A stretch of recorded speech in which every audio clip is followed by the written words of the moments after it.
In our program, we cover the most exciting trends and the most inspiring culture stories capturing hearts and minds. The ancient treasures excavated from the SANXINGDUI ruins in the city of Guanghan, southwest China, continue to astound archaeologists and enthusiasts. As of now, the phase of digging has covered an area of more than 1,800 square meters. So far, nearly 13,000 artifacts have been discovered. Let's have a closer look. More relics from the ancient Shu kingdom are being unearthed at the site of the SANXINGDUI ruins.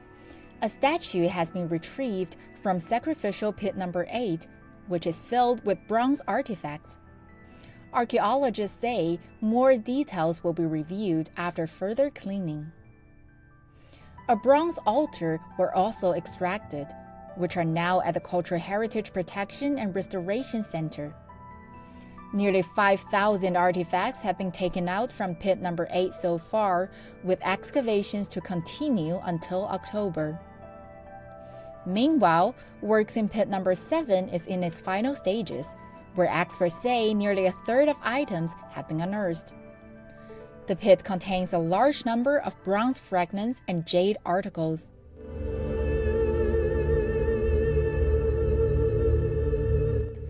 China Media Group has launched the SANXINGDUI Fantasy Journey for those who are interested but can't visit a site in person.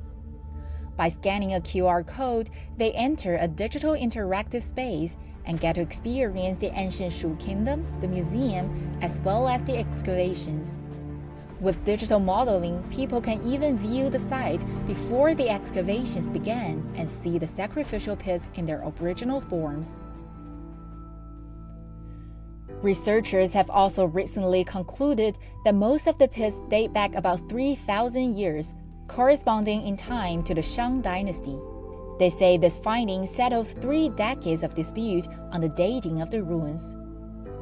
The SANXINGDUI site was originally discovered in the 1920s by a farmer. A surprise came in 1986 when 2 sacrificial pits filled with more than 1,000 relics were uncovered.